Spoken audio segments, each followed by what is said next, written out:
Hi everyone, welcome to study word classes. तो friends, आज हम लोग सीडीपी के क्वेश्चन करने वाले हैं, यानी सीडीपी पेडागोजी के क्वेश्चन करने वाले हैं। तो ये वीडियो सभी के लिए इंपॉर्टेंट होगी, चाहे आप पेपर 1 की प्रिपरेशन कर रहे हो या फिर आप पेपर 2 की कर रहे हो। तो ये जो है सारे प्रीवियस के क्वेश्चन है, यानी ये कि प्रीवियस का पूरा एक सेट है। तो इसको लास्ट तक देखिएगा, आपको बहुत अच्छे से समझ में आएगा। तो स्टार्ट करते हैं आज के जो क्वेश्चन है। चैनल पे पहली बार आए हो तो प्लीज़ वीडियो को लाइक करके चैनल को भी सब्सक्राइब कर लीजिएगा, सो दैट आपको टीचिंग से रिलेटेड सारी अपडेट टाइम से मिल जाती है। एंड आपको सीटेट पेपर 1 एंड पेपर 2 दोनों की प्रिपरेशन भी करवाई जाती है। तो आप लोग मेरे साथ ज्वाइन हो सकते हैं। तो स्टार्ट करते हैं आज के जो क्वेश्चन है। पहला है क्वेश्चन, इसमें बात कही जा रही है कि विकास के बारे में निम्न में से कौन सा कथन सही नहीं है, यानी कि डेवलपमेंट के बारे में कौन सा जो है स्टेटमेंट वो सही नहीं है, यानी कि क्वेश्चन जो है वो निगेटिव पूछा गया है। तो विकास के बारे में कौन सा जो है स्टेटमेंट सही नहीं होगा, ये आपको बताना है। तो पहला है, बच्चे विभिन्न दरों पर विकसित होते हैं, यानी कि जो बच्चे का डेवलपमेंट होता है वो विभिन्न दरों में होता है। तो बिल्कुल सही बात है, क्योंकि पहले आप जो है सेंसरी मोटर में जाते हैं, फिर आप अर्ली चाइल्डहुड में होते हैं, फिर आप लेटेस्ट चाइल्डहुड में जाते हैं, फिर आप एडोलेसेंस बनते हैं। ठीक है, तो क्या है, एक स्टेप वाइज होता है, यानी कि दरों में हो रहा होता है। ठीक है, ये बात तो सही है, लेकिन हमको निगेटिव का निगेटिव आंसर चाहिए। अगला है, विकास अपेक्षाकृत क्रमिक होता है, यानी कि जो डेवलपमेंट होता है क्या अपेक्षाकृत क्रमिक होता है, ये भी बात सही है। अगला है, आनुवांशिकता विकास का एकमात्र कारण है, यहीं पे आपका गलत होता है कि एकमात्र कारण है। 4 है, विकास निरंतर रूप से जो है होता रहता है। तो बिल्कुल सही बात है, क्योंकि डेवलपमेंट जो है हमेशा आपका प्रोग्रेस करता है, आगे की तरफ जाता है। ये तो नहीं आपका डेवलपमेंट कभी पीछे हुआ हो, यानी कि आप पहले काफ़ी मिच्योर बने हो, फिर आप आज की डेट में आप बच्चों जैसी हरकतें करते हो, ऐसा तो पॉसिबल नहीं है। आप कर सकते हो, बट आपकी माइंडसेट जो है, आपका जो अंडरस्टैंडिंग है, वो एक जो है डेवलप हो चुके होगे, एक मिच्योर बन चुके होगे। तो डेवलपमेंट कभी भी आपका बाहर मतलब पीछे की ओर सीक्वेंस में, यानी पीछे की नहीं जाएगा, बल्कि क्या एक आगे की तरफ निरंतर जो है आगे प्रोग्रेस करता रहता है। क्योंकि आप कल से आज बेहतर हुए हो, आज से आप कल बेहतर बनोगे, 10 साल बाद आप उससे भी बेहतर बनोगे।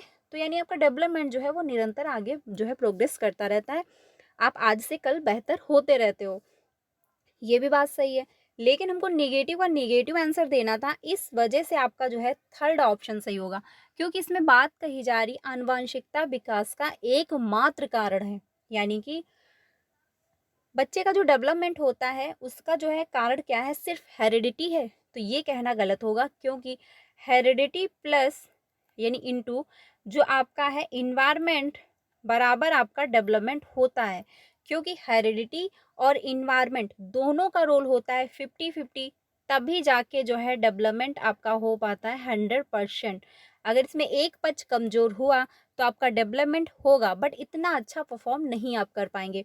जैसे कि आपकी हेरिडिटी में था कि आप स्पोर्ट में अच्छा करोगे, ठीक है, आपकी हेरिडिटी में है, आपको इंटरेस्ट है, लेकिन अगर आपको कभी प्रैक्टिस करने नहीं दिया गया है, आपको सारे रिसोर्स उपलब्ध नहीं करवाए गए हैं, आपको टाइम नहीं दिया जा रहा है, तो क्या है, आप करोगे बट बहुत बेहतर नहीं कर पाओगे।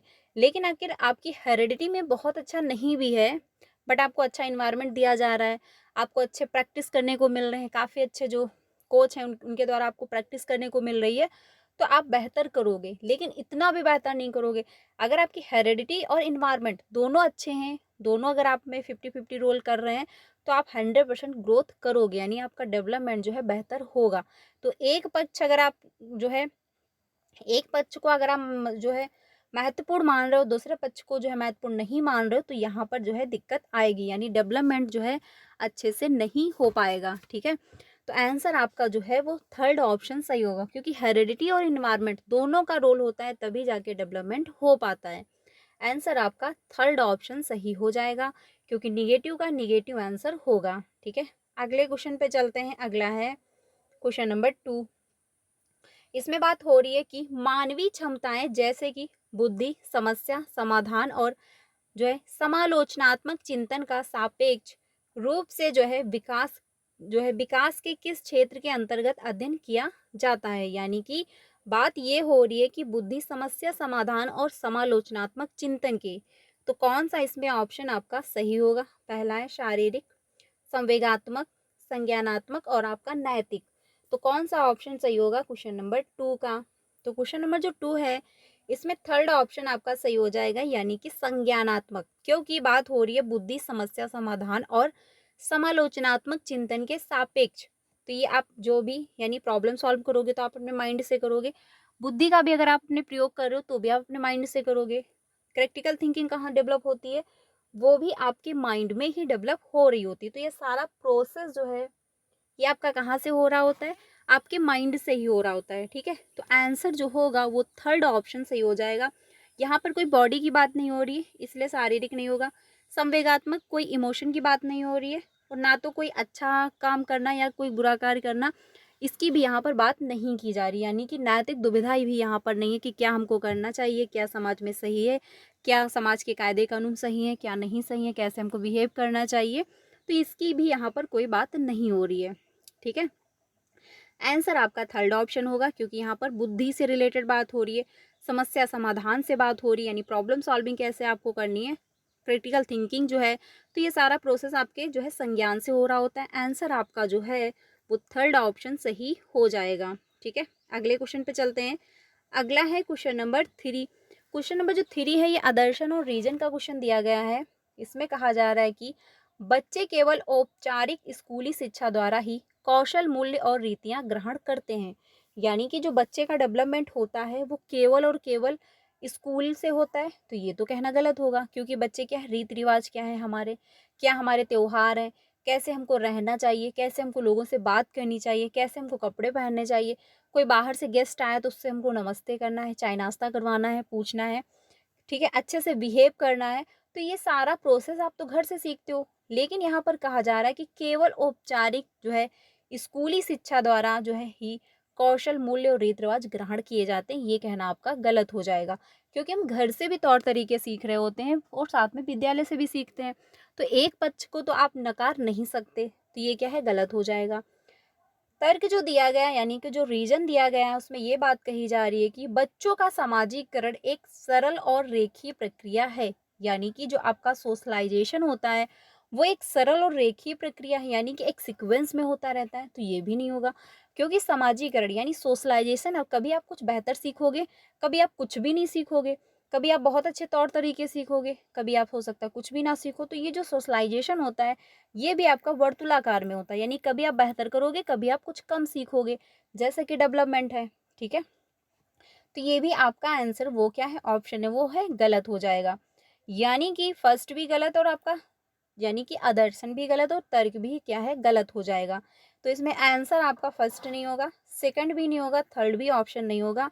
आंसर हो जाएगा 4 ऑप्शन, क्योंकि ए और आर क्या है, दोनों गलत हैं। ये भी गलत है और आपका तर्क जो दिया गया है वो भी आपका गलत हो जाएगा। आंसर होगा आपका 4 ऑप्शन सही, ठीक है।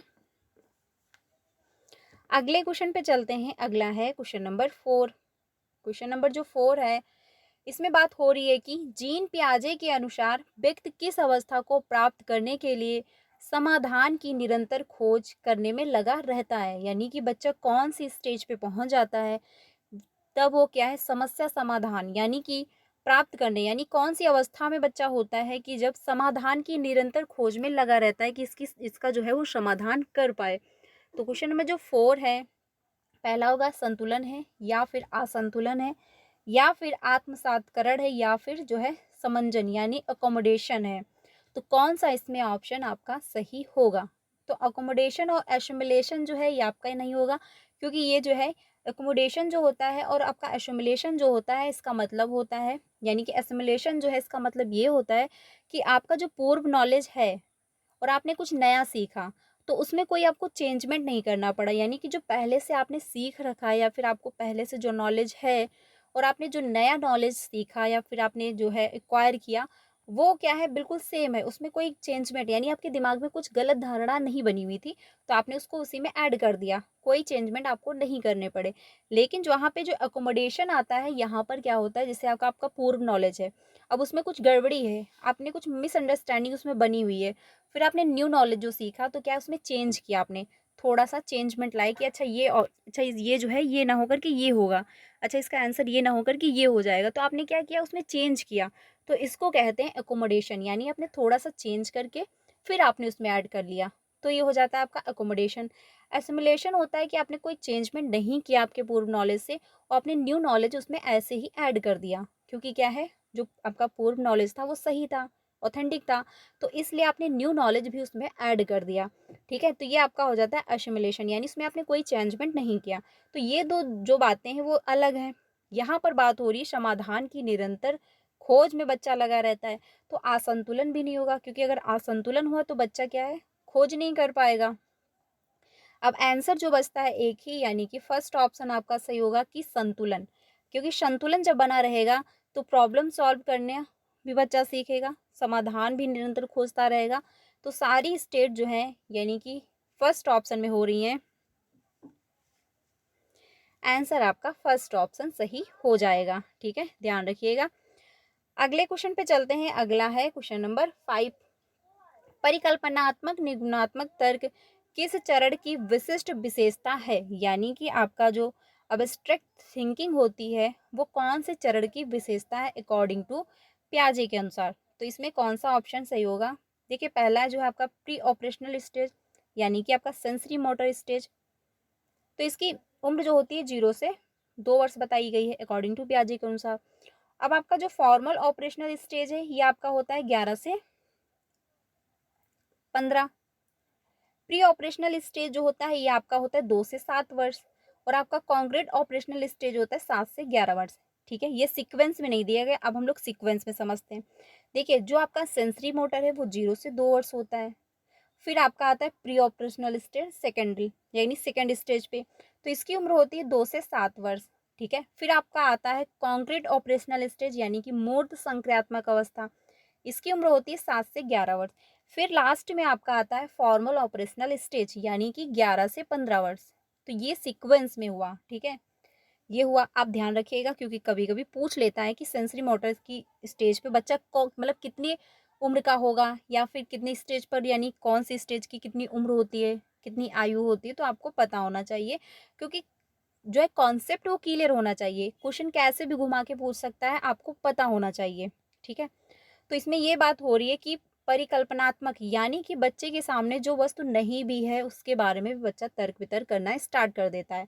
तो 1 मिनट में हम सारी जो स्टेट जो दी गई हैं स्टेजेस पियाजे के अनुसार, इसकी एक एक विशेषता हम लोग समझ लेते हैं। देखिए, जो आपका सेंसरी मोटर स्टेज है इसमें लक्ष्य निर्देशित बच्चा व्यवहार करना स्टार्ट कर देता है। ठीक है, फिर आपका प्री ऑपरेशनल स्टेज जो होता है इसमें बच्चा अहम केंद्रित होता है, बच्चा खुद के बारे में सोच पा रहा होता है, सामने वाले को अगर तकलीफ है तो होने दो। और बच्चा इस स्टेज में होता है तो उसको सारी वस्तुएं, अपने आसपास जो भी वस्तुएं वो देखता है, उसको ये फील होता है कि इसमें जान है। जैसे कि छोटा बच्चा अगर वो मेज से लड़ गया है खेलते के टाइम, और अगर आपने उसको मेज यानी मेज को एक थप्पड़ मार दिया, तो बच्चे को ये फील होगा कि मुझे जैसे चोट लगी थी वैसे मेज को भी लगी है। तो बच्चा क्या है, जीववादी भी होता है। क्वेश्चन ये भी पूछा जाता है, तो ध्यान रखना, क्योंकि बच्चा क्या है, 2 से 7 वर्ष की उम्र में है। ठीक है, उसको ये लगता है कि मेरे पास जो भी वस्तुएं हैं उनमें जान है, जैसे मुझे दर्द होती है वैसे इनको भी दर्द होती है। फिर आता है आपका जो है मूर्त संक्रियात्मक अवस्था। इसमें क्या होता है, बच्चा जो है संरक्षण करना शुरू कर देता है, सीक्वेंस में लगाना शुरू कर देता है, और आपका साथ में जो उसके सामने वस्तुएं प्रेजेंट हैं वो उसके बारे में तर्क वितर्क भी करना स्टार्ट कर देता है कि अच्छा ये वस्तु ये है, इसका नाम क्या है, अच्छा ये ऐसी है तो क्यों है, आखिर ऐसे नहीं ऐसे भी हो सकती है। तो बच्चा उसमें तर्क वितर्क करना स्टार्ट कर देता है। लेकिन वहीं पे आपका जो आता है फॉर्मल ऑपरेशनल स्टेज, इसमें बच्चा जो है उसके सामने वस्तुएं नहीं भी हैं तो भी बच्चा उसके बारे में कल्पनाएं करना शुरू कर देता है, इमेजिन करना स्टार्ट कर देता है, कल्पनाएं जो है उसके दिमाग में चलने लगती हैं। ठीक है, तो यही बात यहाँ पे की जा रही है। आंसर आपका सेकंड ऑप्शन सही होगा। मैंने सब कुछ आपको बता दिया स्टेजों के बारे में, क्या उम्र रहती है, कौन से स्टेज पे बच्चा कितने कितने साल का होता है, हर स्टेज की क्या क्या विशेषताएं हैं, मैंने एक एक करके वो भी आपको बता दी। आई होप आपको हेल्प मिली होगी। तो इसका आंसर जो है वो सेकंड ऑप्शन होगा। मैंने इसलिए बताया क्योंकि स्टेजों में कन्फ्यूजन भी क्रिएट होती है, यहाँ से क्वेश्चन पूछा जाता है, कैसे भी घुमा करके जो है क्वेश्चन पूछ सकता है। जैसे कि पूछ ले कि कौन से स्टेज में बच्चा लक्ष्य निर्देशित व्यवहार करना शुरू कर देता है। अगर आपको पता होगा तो आप बता पाओगे। अब लक्ष्य निर्देशित व्यवहार किस में बच्चा करता है, सेंसरी मोटर स्टेज में करता है। या फिर पूछ लिया जाए आपसे कौन से, यानी कि कितने साल की उम्र में बच्चा लक्ष्य निर्देशित व्यवहार करना स्टार्ट कर देता है। अब आपको अगर साल पता होंगे कि बच्चा सेंसरी मोटर में कितने साल का होता है, उसकी आयु कितनी होती है, तो आप बता पाओगे। तो क्वेश्चन कैसे भी घुमा के पूछ सकता है, कॉन्सेप्ट आपका क्लियर होना चाहिए। अगर आपको पता ही नहीं कि 0 से जो है 2 वर्ष की उम्र जो होती है, उसमें बच्चा सेंसरी मोटर स्टेज में होता है। अब क्वेश्चन तो आ चुका है कि कौन सी स्टेज में बच्चा जो है, यानी कि सेंसरी मोटर स्टेज में बच्चा जो है, कौन से कितने साल का बच्चा जो है लक्ष्य निर्देशित व्यवहार करना शुरू कर देता है। अब क्वेश्चन ऐसे भी घुमा के पूछ सकता है। एग्जामिनर है, कुछ भी कैसे भी क्वेश्चन क्रिएट कर सकते हैं, क्योंकि फंसाना है अगर आपको तो क्वेश्चन घुमाए जाएंगे। इसीलिए आपने देखा होगा पहले सीटेट का जो पेपर आता था वो इतना टफ नहीं आता था, बट आज की डेट में सीटेट का टफ अच्छा, मतलब पेपर जो है अच्छा खासा हाई लेवल का आपको देखने को मिलता है। रीजन क्या है, ना तो सिलेबस चेंज हुआ है, कुछ भी चेंज नहीं हुआ है, बट लैंग्वेज घुमाई जाती है, पूछने का तरीका चेंज हो रहा है। ठीक है, तो ध्यान रखना, एक टॉपिक से दसों प्रकार से क्वेश्चन पूछे जा सकते हैं। तो करना क्या है आपको, आपको 10 प्रकार के क्वेश्चन नहीं रटने, आपको क्या है अपना कॉन्सेप्ट क्लियर रखना है। क्वेश्चन कैसे भी घुमा के पूछे, अगर आपका कॉन्सेप्ट क्लियर है तो आप कर लोगे। ठीक है, कोई प्रॉब्लम नहीं होगी। जैसे कि मान के चलिए आपको पता है कि मेरा विद्यालय यहाँ पर है, अब आपका ये सीधा एक रास्ता है, एक रास्ता ये घुमा के गया है। अब आपको पता है कि मेरा विद्यालय जो है यहाँ पर पड़ता है, अब आपको चाहे इस रास्ते से जाना पड़े या फिर आपको यहाँ से घुमा के ले जाएं, आपको कोई प्रॉब्लम नहीं होगी, क्योंकि आपको आपका कॉन्सेप्ट क्या है, क्लियर है कि मेरा विद्यालय यहाँ पर पड़ेगा। तो कॉन्सेप्ट अपना क्लियर रखिए। एक टॉपिक से 10 प्रकार के क्वेश्चन पूछे जा रहे हैं तो आप 10 प्रकार के क्वेश्चन मत रटने बैठिए कि हाँ इसके 10 प्रकार के क्वेश्चन पूछे जाते हैं तो हम वो रट लें। नहीं, अपना कॉन्सेप्ट क्लियर रखिए। वो 10 प्रकार से क्वेश्चन घुमा के पूछे, चाहे 20 प्रकार से घुमा के पूछे, आप कर लोगे, क्योंकि आपका कॉन्सेप्ट जो है वो क्लियर है। ठीक है, तो आंसर जो है आपका सेकंड ऑप्शन सही हो जाएगा। सीटेड में रटना नहीं है, एक समझ बनानी है, समझ के चीज़ों को पढ़ना है। ठीक है, अगले क्वेश्चन पे चलते हैं। अगला है क्वेश्चन नंबर 6। जीन पियाजे के संज्ञानात्मक विकास के सिद्धांत के अनुसार किस अवस्था में बच्चे अनैच्छिक क्रियाओं से जो है ऐच्छिक क्रियाओं की ओर बढ़ना आरंभ करते हैं? यानी कि कौन सी स्टेज में जो बच्चा है अनैच्छिक से जो है ऐच्छिक इच्छाओं की ओर बढ़ना शुरू कर देते हैं? तो पहला है संवेदी गत्यात्मक अवस्था, या फिर पूर्व संक्रियात्मक अवस्था, या फिर मूर्त संक्रियात्मक अवस्था, या फिर आपका है यानी कि औपचारिक संक्रियात्मक अवस्था, यानी कि फॉर्मल ऑपरेशनल स्टेज। तो बात हो रही अनैच्छिक इच्छाओं की क्रियाओं से जो है बच्चा ऐच्छिक क्रियाओं की ओर बढ़ना स्टार्ट कर देता है। तो सिंपल सी बात है, आपका फर्स्ट ऑप्शन होगा, क्योंकि इसमें क्या है, बच्चा पहले अनैच्छिक यानी जो उसको नहीं भी पता होता है वो भी एक्टिविटी करता है, फिर धीरे धीरे जो उसकी इच्छाएं हैं वो जानना शुरू कर देता है। उसको भूख लगी तो रोएगा, ठीक है, एक्टिविटी करना शुरू कर देता है। आंसर होगा फर्स्ट ऑप्शन सही, बाकी क्या है आपके ऑप्शन नहीं होंगे, आंसर फर्स्ट ऑप्शन हो जाएगा। अगले क्वेश्चन पे चलते हैं। अगला जो क्वेश्चन है 7, इसमें बात हो रही है यानी कि कोहल बर्ग की थ्योरी से क्वेश्चन पूछा गया है, तो ध्यान रखिएगा। पहले हम लोग समझ लेते हैं कोहल बर्ग की थ्योरी के 2-4 पॉइंट जो हैं बहुत ज़्यादा इंपॉर्टेंट। देखिए, कोहल बर्ग की जो थ्योरी है 3 स्तरों पर होती है, यानी इसमें स्तर जो है वो 3 दिए गए हैं, चरण जो है वो 6 चरण दिए गए हैं। ठीक है, ध्यान रखना, कभी कभी पूछ लेता है, क्योंकि एक स्तर में 2 चरण दिए गए हैं, इस वजह से 6 चरण हो जाते हैं और 3 स्तर हो जाते हैं। ठीक है, तो पहले स्तर की जो विशेषता बताई गई है, यानी कि पहले स्तर में जो है बच्चा कितने साल का होता है, वो 4 से 10 साल का होता है। ठीक है, 4 से 10 साल का होता है। दूसरे स्तर में बच्चा जब होता है तो उसकी उम्र हो जाती है 10 से जो है आपकी 13 साल, यानी कि बच्चा 10 से 13 साल का हो जाता है। लेकिन जब बच्चा 3 साल मतलब तीसरे स्तर पे पहुंचता है तो बच्चा 13 साल के ऊपर होता है। अब जो कोहलबर्ग की थ्योरी है ये क्या है, मोरल डेवलपमेंट पर आधारित है, यानी कि नैतिक विकास पर आधारित है।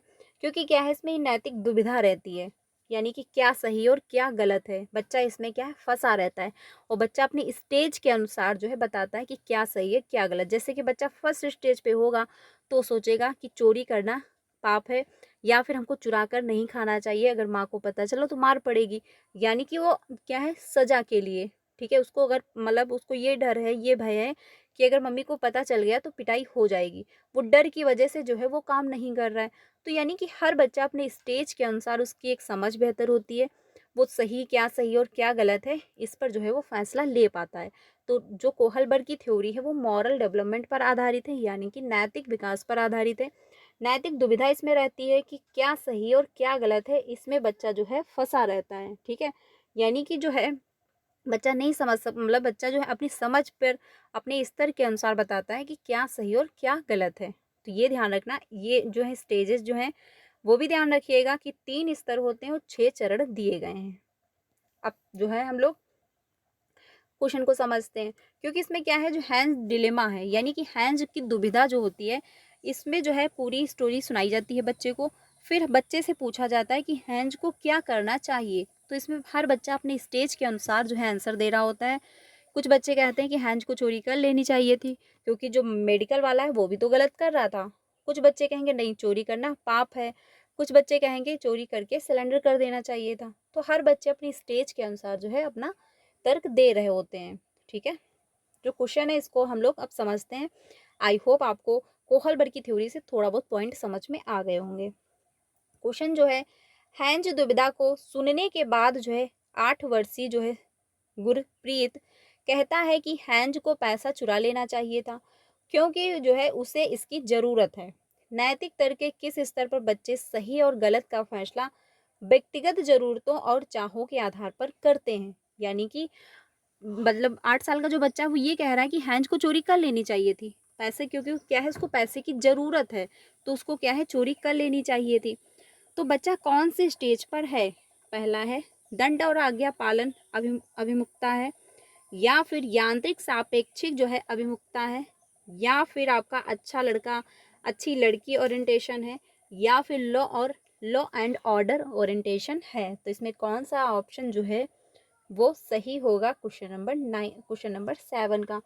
तो क्वेश्चन नंबर 7 जो है इसमें सेकंड ऑप्शन सही हो जाएगा, क्योंकि यांत्रिक सापेक्षिक अभिमुखता है बच्चे में, यानी टेट फॉर टेट की स्थित जो कंडीशन होती है उसमें बच्चा है, क्योंकि वो भी तो है गलत कर रहा था, वो हैंज को जो है ज़रूरत भी थी, तो हैंज को क्या है, चोरी कर लेनी चाहिए थी, बच्चा ये कह रहा है। ठीक है, तो आंसर होगा आपका सेकंड ऑप्शन सही। अगले क्वेश्चन पे चलते हैं। अगला है क्वेश्चन नंबर 8।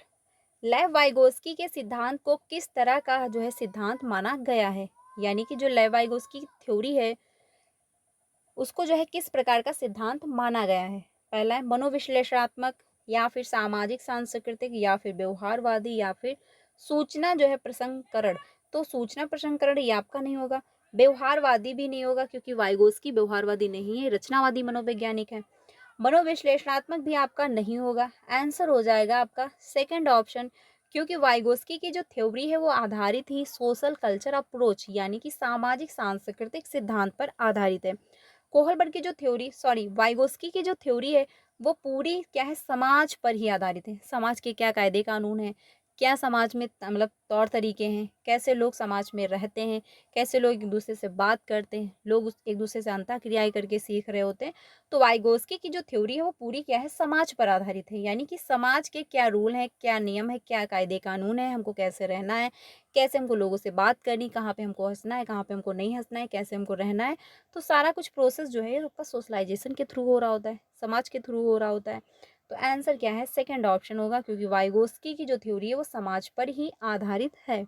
क्योंकि वाइगोस्की ने समाज को महत्वपूर्ण माना, लेकिन जो है पियाजे ने उन्होंने किसको माना, हेरिडिटी को, और उन्होंने बच्चे का जो डेवलपमेंट है वो स्टेजों में डिवाइड कर दिया, क्योंकि उनका मानना ये था कि बच्चा जो है जब इस स्टेज पे पहुंचेगा तो उसका इतना ग्रो हो चुका होगा। ठीक है, लेकिन पियाजे वाइगोस्की कहते हैं कि नहीं, बच्चा जो है अगर 5 साल का भी बच्चा, मान के चलिए 10 साल का भी बच्चा है, अगर उसका इन्वायरमेंट बहुत अच्छा दिया जा रहा है तो उम्र से भी बेहतर एक समझ बनेगी उसकी, और उम्र से भी बेहतर वो कर पाएगा परफॉर्म। ठीक है, आंसर होगा आपका सेकंड ऑप्शन, मच बेटर है, सेकंड ऑप्शन सही हो जाएगा। अगले क्वेश्चन पे चलते हैं। अगला है क्वेश्चन नंबर 9। क्वेश्चन नंबर जो 9 है इसमें कहा जा रहा है कि लेव वाइगोस्की के अनुसार बच्चों में संज्ञानात्मक प्रक्रियाओं को किसके माध्यम से सुगमता दी जाती है? यानी कि वाइगोस्की की जो थ्योरी है इसमें बात ये हो रही है संज्ञानात्मक क्रियाओं के माध्यम से किसको जो है सुगमता दी जाती है। तो आपका पहला है नकारात्मक पुनर्बलन, या फिर प्रतियोगिता, या फिर भाषा, या फिर आनुवांशिक विन्यास।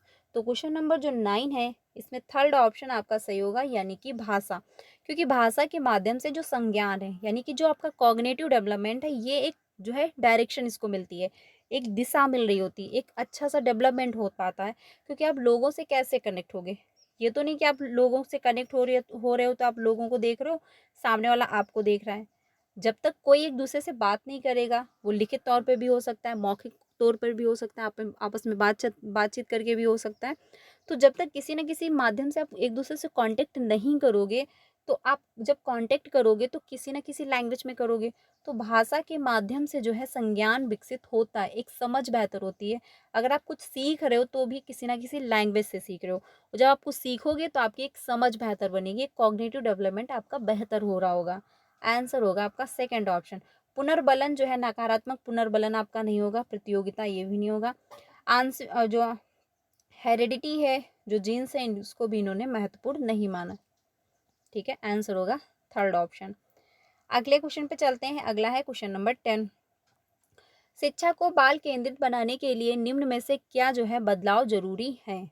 यानी कि अगर एजुकेशन जो है चाइल्ड सेंटर बनानी है तो उसमें क्या चेंजमेंट करने चाहिए जिससे कि जो शिक्षा है वो बाल केंद्रित हो पाए? तो पहला है रचनात्मक मूल्यांकन से योगात्मक मूल्यांकन की ओर ले जाएंगे, इससे चाइल्ड सेंटर एजुकेशन बन पाएगी। या फिर कंठस्थ स्मरण से क्रिया आधारित जो है अधिगम की ओर ले जाना, या फिर खोज अधिगम से व्याख्यान विधि की ओर, या फिर लचीले पाठ्यक्रम से मानकीकृत पाठ्यक्रम की ओर। तो कौन सा ऑप्शन सही होगा क्वेश्चन नंबर 10 का? तो इसमें आपका आंसर जो है वो सेकंड ऑप्शन होगा, क्योंकि कंठस्थ स्मरण से जो है क्रिया आधारित अधिगम की ओर आप ले जा रहे हो। आप रटवा नहीं रहे हो बच्चे को, रोट मेमोराइजेशन नहीं करवा रहे हो, बल्कि क्या है क्रिया आधारित यानी कि एक्टिविटी करवा रहे हो जिसमें कि बच्चा इंटरेस्ट लेगा और बच्चा जो है वो एक्टिव होगा। और बच्चा एक्टिव होगा तो वहाँ पर लर्निंग बेहतर हो रही होगी, बच्चा कुछ नया क्रिएट करने की कोशिश कर रहा होगा, कुछ नया खोज रहा होगा। तो आंसर आपका सेकंड ऑप्शन होगा, क्योंकि जहाँ पर एक्टिविटी होगी वहाँ पर बच्चा सेंटर में होगा। और जहाँ पर बच्चा सेंटर में हो करके आप बच्चे को सेंटर में रख करके सारी एक्टिविटी प्लान कर रहे हो तो वहाँ पर चाइल्ड सेंटर एजुकेशन बन जाती है। आंसर होगा सेकंड ऑप्शन। ठीक है, योगात्मक मूल्यांकन की ओर ले जाना नहीं होगा, क्योंकि का मतलब होता है कि आप नंबर दे रहे हो, तो नंबर के लिए बच्चों को आपको नहीं बढ़ाना है।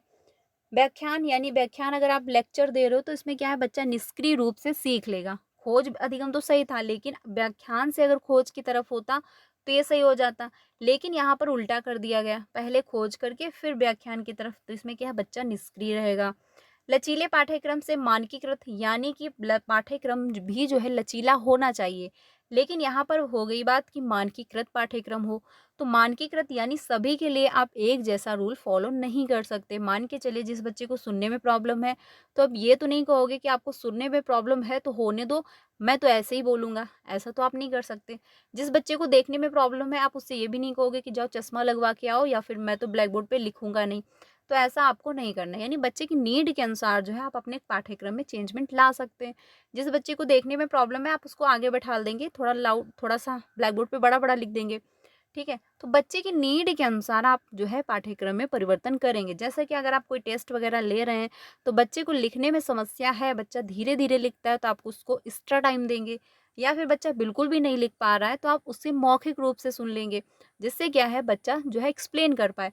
क्योंकि आपकी आपकी नीड क्या है, आप ये समझ पाओ कि बच्चे की समझ कितनी बेहतर हुई है, बच्चे को कितना आ रहा है। ये नहीं कि आप बच्चा जो है सभी बच्चे हमको लिख कर ही बताएंगे। तो सभी बच्चे अगर आपको लिख कर ही बताएंगे तो जो बच्चे लिख नहीं पा रहे हैं अगर उनको आता भी है तो भी वो आपको एक्सप्लेन नहीं कर पाएंगे। तो इसलिए क्या है मानकीकृत पाठ्यक्रम ना हो करके लचीलापन होना चाहिए, यानी कि फ्लेक्सिबल जो है करिकुलम होना चाहिए। ये नहीं कि सभी के लिए आप एक ही जैसा रूल फॉलो कर रहे हो।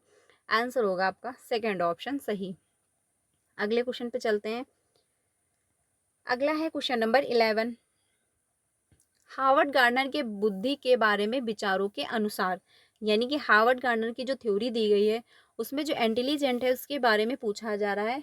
तो पहला ऑप्शन है तार्किक गणितीय बुद्धि बुद्धि की सर्वोत्तम प्रकार है, या फिर दूसरों की भावनाओं को समझने की क्षमता संगीतीय बुद्धि कहलाती है, या फिर बुद्धि के 3 प्रकार हैं मनोविश्लेषणात्मक, सृजनात्मक और व्यवहारिक, या फिर हर व्यक्ति अपने आप में विभिन्न प्रकार की बुद्धियों के विविध स्तर निहित करता है। तो कौन सा जो है ऑप्शन सही होगा क्वेश्चन नंबर 11 का? तो क्वेश्चन नंबर 11 का जो है 4 ऑप्शन सही होगा, यानी कि हर व्यक्ति अपने आप में विभिन्न प्रकार की बुद्धियों के विविध स्तर निहित करता है। तो बिल्कुल सही बात है, क्योंकि हर व्यक्ति अलग प्रकार का है और हर व्यक्ति में अलग प्रकार की भी बुद्धि पाई जाती है। आप ये नहीं कह सकते कि क्लासरूम में 30 बच्चे बैठे हैं तो 30 बच्चे की बुद्धि जो है वो एक ही प्रकार की होगी। 30 बच्चे बैठे हुए हैं क्लासरूम में तो 30 प्रकार की बुद्धि पाई जाएगी और 30 प्रकार के इंटरेस्ट होंगे। किसी बच्चे को मैथ में इंटरेस्ट आ रहा होगा तो किसी को साइंस में आ रहा होगा, किसी को डांसिंग करना पसंद होगा तो किसी को म्यूजिक में इंटरेस्ट आ रहा होगा। तो हर बच्चे की क्या है, अलग अलग नीड होती है। हर व्यक्ति में हर बच्चे में अलग प्रकार की बुद्धि पाई जाती है। ये कहते हैं हार्वर्ड गार्डनर। ठीक है। और आपके एनसीईआरटी में जो है 8 प्रकार की बुद्धि दी गई है और हार्वर्ड गार्डनर ने जो है 8 प्रकार की बुद्धि बताई है। और सीटेट ने 8 यानी सीटेट ने हार्वर्ड गार्डनर की जो थ्योरी है ये आप में पूछी जाती है सीटेट में, और एनसीईआरटी ने वेरीफाई भी कर रखा है 8 प्रकार की बुद्धि। तो आपको सिर्फ और सिर्फ 8 प्रकार की बुद्धि पढ़ के जाना है। 8 प्रकार की बुद्धि से ही क्वेश्चन पूछा जाएगा, बाकी कुछ आपको एक्स्ट्रा जो है पढ़ के नहीं जाना है। यानी कि सिर्फ और आपको हार्वर्ड गार्डनर की थ्योरी पढ़ लेनी है, उसमें 8 प्रकार की बुद्धि दी गई है, सिर्फ आपको 8 प्रकार की बुद्धि पढ़ के जाना है, क्योंकि यहाँ से एक क्वेश्चन पूछा जाता है। अब एक सबसे इंपॉर्टेंट क्वेश्चन है, कभी कभी सीटेट घुमाता है। अब क्या घुमाता है वो भी हम लोग समझते हैं। देखिए, हार्वर्ड गार्डनर ने बोला कि बुद्धि 8 प्रकार की लोगों में पाई जाती है। तो क्वेश्चन ये पूछता है कभी कभी कि अकॉर्डिंग टू हार्वर्ड गार्डनर के अनुसार, यानी कि जो बुद्धि 8 प्रकार की है तो क्या टीचिंग मेथड जो है 8 प्रकार के ही होने चाहिए, ये कहा है हार्वर्ड गार्डनर ने? तो ऐसा उन्होंने नहीं कहा है, क्योंकि उन्होंने ये बोला कि बुद्धि 8 प्रकार की होती है। हर व्यक्ति में एक प्रकार की, यानी हर व्यक्ति में अलग अलग प्रकार की आइडेंटिटी पाई जाती है। ये नहीं कि हर व्यक्ति में एक ही प्रकार की बुद्धि होगी। लेकिन उन्होंने ये नहीं कहा कि टीचिंग मेथड जो है 8 प्रकार के आपके होने चाहिए, क्योंकि बुद्धि 8 प्रकार की होती है, ऐसा उन्होंने नहीं कहा। आप 800 प्रकार का प्रयोग कर सकते हो टीचिंग मेथड में, या फिर आप 80 प्रकार के प्रयोग कर सकते हो, आप 5 प्रकार के प्रयोग कर सकते हो, आप 500 प्रकार के प्रयोग कर सकते हो, वो आप पे डिपेंड करता है। उन्होंने ये नहीं कहा कि जो टीचिंग मेथड है वो आप 8 प्रकार का प्रयोग करोगे। ठीक है, तो ये ध्यान रखना क्वेश्चन घुमाने के लिए, क्योंकि क्या है, हम लोग के माइंडसेट में ये रहता है कि हार्वर्ड गार्डनर ने 8 प्रकार की बुद्धि दी। उन्होंने ये भी कहा कि 8 प्रकार की बुद्धि जो है लोगों में पाई जाती है, तो टीचिंग मेथड जो है वो भी 8 प्रकार का होगा, क्योंकि 8 प्रकार की जब बुद्धि पाई जाती है। तो इसलिए ध्यान रखना है, कंफ्यूज नहीं होना है। उन्होंने ये नहीं कहा कि टीचिंग मेथड 8 प्रकार के ही होने चाहिए। वो आप पे डिपेंड करता है कि आप 800 प्रकार यूज कर रहे हो, या फिर आप 8 प्रकार के यूज कर रहे हो, या फिर आप 1 प्रकार का यूज कर रहे हो, वो आप पे डिपेंड करता है। ठीक है, उन्होंने बस इतना बोला कि बुद्धि जो है 8 प्रकार की होती है, कोई एक प्रकार की आइडेंटिटी नहीं है। क्लासरूम में 30 बच्चे हैं तो 30 प्रकार के बच्चे होंगे। आंसर होगा 4 ऑप्शन सही। फर्स्ट ऑप्शन जो है ये गलत हो जाएगा, क्योंकि क्या है, तरकड़ी है, मतलब तार्किक गणितीय बुद्धि, ये एक प्रकार की बुद्धि बताएगी जिसमें जिनको मैथ वगैरह में, साइंस में इंटरेस्ट होता है, तो में तार्किक बुद्धि पाई जाती है। ठीक है, भावनाओं, ये भी आपका नहीं होगा, ये भी नहीं होगा। आंसर हो जाएगा 4 ऑप्शन सही। अगले क्वेश्चन पे चलते हैं। अगला है क्वेश्चन नंबर 12। आदर्शन और रीजन का क्वेश्चन दिया गया है। इसमें कहा जा रहा है कि एक अध्यापिका को विद्यार्थियों को किसी समस्या पर कार्य करते समय अपने विचारों के मौखिकीकरण के लिए प्रोत्साहित करना चाहिए। अगला है, निजी वाक बच्चों की संज्ञानात्मक विकास को सुधारित जो है करता है। तो इसमें कौन सा ऑप्शन सही होगा? तो बात कही जा रही है कि विद्यार्थियों को किसी समस्या पर कार्य करते समय अपने विचारों को, अपने विचारों के मौखिकीकरण के लिए प्रोत्साहित करना चाहिए। बिल्कुल सही बात है कि अपने विचार जो है बच्चे मौखिक रूप से जो है एक्सप्लेन करें, क्योंकि जब वो क्लासरूम में अपनी बात कहेंगे तो टीचर को समझ में आएगा, बच्चे की एक समझ बेहतर होगी, टीचर को भी समझ में आएगा कि बच्चे के द्वारा कितनी लर्निंग हो पाई हो, बच्चा कितना कुछ समझ पा रहा है। ये बात तो सही है। निजी वाक बच्चों के संज्ञानात्मक विकास को सुसाधित करते हैं अकॉर्डिंग टू वाइगोस्की के अनुसार, क्योंकि वाइगोस्की ने क्या कहा, प्राइवेट स्पीच को वाइगोस्की ने महत्वपूर्ण माना, और उन्होंने ये भी कहा कि जो प्राइवेट स्पीच होती है वो बच्चे के दिमाग को क्या है, डायरेक्शन दे रही होती है, एक दिशा दे रही होती है, सुसाधित कर रही होती है, क्योंकि बच्चा जब खुद से बात करके कोई वर्क करता है तो अपने आप को डायरेक्शन दे रहा होता है। ठीक है, तो ये भी बात सही है, यानी कि आंसर आपका फर्स्ट होगा। वाइगोस्की ने इसको महत्वपूर्ण माना, क्योंकि वो ये कहते हैं बच्चा जब खुद से बात करके कुछ सीखेगा तो खुद को एक डायरेक्शन दे रहा होगा, एक दिशा दे रहा होगा। लेकिन पियाजे कहते हैं कि नहीं, बच्चा क्या है, अहम केंद्रित है, बच्चा क्या है, ईगोसेंट्रिज्म है, वो खुद के बारे में सोच रहा है, सामने वाले को अगर कोई दिक्कत है तो होने दो, उसको अपने काम से मतलब है। तो ये भी ध्यान रखना। यानी एक ही स्टेज को दो मनोवैज्ञानिक ने दो अलग अलग तरीके से देखा। वाइगोस्की ने इसको प्राइवेट स्पीच के नाम से जाना और जीन पियाजे ने इसको क्या है, इगोसेंट्रिज्म, यानी कि बच्चा अहम केंद्रित है। ये भी ध्यान रखिएगा। आंसर होगा आपका फर्स्ट ऑप्शन सही, क्योंकि ए और आर दोनों सही हैं और आर ए की सही व्याख्या भी कर पा रहा है। सेकंड नहीं होगा, थर्ड नहीं होगा, फोर नहीं होगा, आंसर हो जाएगा फर्स्ट ऑप्शन सही। अगले क्वेश्चन पे चलते हैं। अगला है क्वेश्चन नंबर 13। अगला है 13। एक अध्यापिका प्रचलित सामाजिक जेंडर संबंधी जो है रूढ़िबद्धताओं को कैसे प्रभावहीन बना सकती है? तो कौन सा इसमें ऑप्शन जो है वो सही होगा क्वेश्चन नंबर 13 का? तो पहला है, यह सुनिश्चित करके कि खेल जो है सत्र में लड़कियां सिर्फ बैडमिंटन खेलें और लड़के सिर्फ जो है फुटबॉल खेलें। तो ये जो है रूढ़िबद्धता को दर्शाया जा रहा है। तो बात यहाँ पे हो रही कैसे प्रभावहीन बनाया जा सकता है, यानी कि जो जेंडर स्टेरियोटाइप बना हुआ है आप कैसे उसको कम करेंगे, कैसे उसका प्रभाव लोगों पर ना पड़े, आप ऐसी एक्टिविटी प्लान करेंगे। तो इसमें तो प्रभाव पड़ेगा, क्योंकि साफ साफ बात कही जा रही है कि लड़कियां जो हैं वो क्या बैडमिंटन खेलेंगी और लड़के जो हैं वो क्या हैं, यानी कि लड़के जो हैं वो फुटबॉल खेलेंगे। तो इसमें क्या है, जो जेंडर स्टेरियोटाइप वो दर्शाया जा रहा है। अगला है, यह सुनिश्चित करें कि लड़कियों को अध्यापक के रजिस्टर पर जो है काम करने और उनकी मदद करने के अवसर मिले, या फिर फर्नीचर इधर से उधर रखवाने में केवल लड़कों की सहायता कर लेना, यानी कि फर्नीचर क्या है, भारी होंगे, तो भारी काम लड़के उठा पाएंगे, तो इसलिए जो है लड़के जो है वो सहायता करें। तो इसमें भी जेंडर स्टेरियोटाइप दर्शाया जा रहा है। अगला है, सभी जेंडरों को संगीत, नृत्य व पाक कला प्रतियोगिता में भाग लेने के लिए कहना। बिल्कुल सही बात है कि आप सभी प्रकार के लोगों को इंक्लूड कर रहे हो, लड़के को भी कर रहे हो यानी बॉयज़ को भी कर रहे हो, गर्ल्स को भी कर रहे हो, यानी सबको जो है आप इंक्लूड कर रहे हो। तो इसमें जो है जेंडर स्टेरियोटाइप नहीं दर्शाया जा रहा है, क्योंकि जेंडर स्टेरियोटाइप वहीं पर दर्शाया जाएगा जहाँ पर आप एक पक्ष को जो है अप्रिसिएट कर रहे होगे और दूसरे पक्ष को आप अप्रिसिएट नहीं कर रहे होगे। यहाँ पर दोनों पक्ष की बात की जा रही है, तो आंसर 4 ऑप्शन मच बेटर है। 4 ऑप्शन सही होगा। इससे जो है जेंडर स्टेरियोटाइप जो बना हुआ है इसका प्रभाव कम देखने को मिलेगा। ठीक है, बाकी जो है आपके ऑप्शन नहीं होंगे, आंसर हो जाएगा 4 ऑप्शन सही। एक क्वेश्चन जो है जेंडर स्टेरियोटाइप से जरूर पूछा जाता है, तो ध्यान रखिएगा। अगले क्वेश्चन पे चलते हैं। अगला है क्वेश्चन नंबर 14। इसमें बात कही जा रही है कि एक क्वेश्चन पूछता है कि जेंडर, यानी कि जेंडर एक सामाजिक संरचना है या फिर जैविकीय संरचना है। तो हमेशा क्या करना है, आपको हिंदी की साइड झांक लेना है कि जेंडर लिखा है तो हिंदी की साइड में अगर लिंग लिखा है तो आपका जैविकी संरचना होगा। अगर जेंडर ही हिंदी की साइड में भी लिखा है तो आपका क्या है, सामाजिक संरचना है, क्योंकि समाज ने निर्धारित किया है कि लड़कियां कैसे कपड़े पहनेंगी, लड़के कैसे कपड़े पहनेंगे, लड़कियां घर का काम करेंगी, लड़के बाहर का काम करेंगे, लड़कियां लाउड हंसेंगी नहीं, लड़के जो हैं हंस सकते हैं, लड़के लेट नाइट घर आ सकते हैं, लड़कियां लेट नाइट घर नहीं आ सकती। तो ये सारे रूल जो है समाज ने निर्धारित किए। तो जो अगर ऐसा क्वेश्चन पूछा जाए, क्योंकि अगर इंग्लिश में होगा तो इंग्लिश में क्या है लिखा होगा आपका जो है जेंडर और जेंडर, तो इसलिए कंफ्यूज मत हो जाना। अगर हिंदी में लिखा है लिंग तो वो होगा जैविकी संरचना, और अगर जेंडर लिखा है तो आपका सामाजिक संरचना हो जाएगा। ठीक है, ये भी ध्यान रखिएगा। अगला क्वेश्चन है, विद्यार्थियों में समालोचनात्मक चिंतन को बढ़ावा देने के लिए महत्वपूर्ण है कि निम्नलिखित हेतु प्रचुर अवसर प्रदान किए जाएं, यानी कि बच्चे में क्रिटिकल थिंकिंग आपको डेवलप करनी है। तो किस प्रकार के आप अवसर दोगे जिससे कि बच्चे में क्रिटिकल थिंकिंग डेवलप हो पाए? तो पहला है विषय वस्तु का जो है कंठस्थीकरण। तो अगर आप बच्चे को रटवा रहे हो तो क्या बच्चे में जो है क्रिटिकल थिंकिंग डेवलप होगी? नहीं होगी, क्योंकि वो क्या रट रहा है, उसका कोई दिमाग का वो अपने प्रयोग नहीं कर पा रहा है। तो ये ऑप्शन आपका नहीं होगा।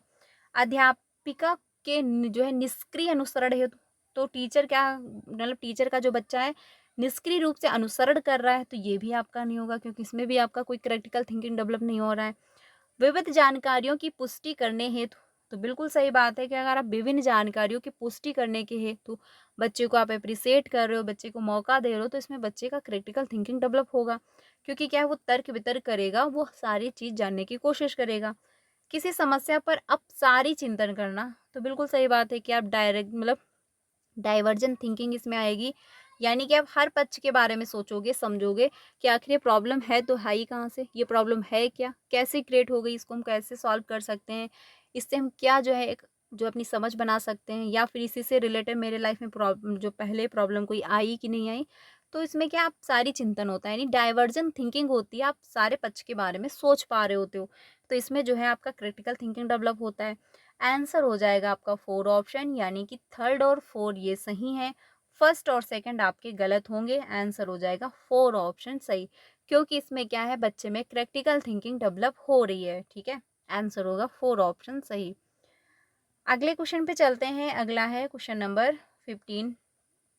एक संरचनावादी कक्षा में अध्यापिका किस पर जोर देती है?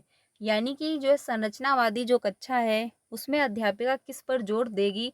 तो रचनात्मक मूल्यांकन पर, या फिर मानकीकृत मूल्यांकन, या फिर मानक संदर्भित मूल्यांकन, या फिर योगात्मक मूल्यांकन। तो योगात्मक मूल्यांकन में क्या है, आपको नंबर दिए जाते हैं, इसमें जो है बच्चा कुछ नया क्रिएट नहीं कर रहा होता है। मानक संदर्भित मूल्यांकन ये भी आपका नहीं होगा।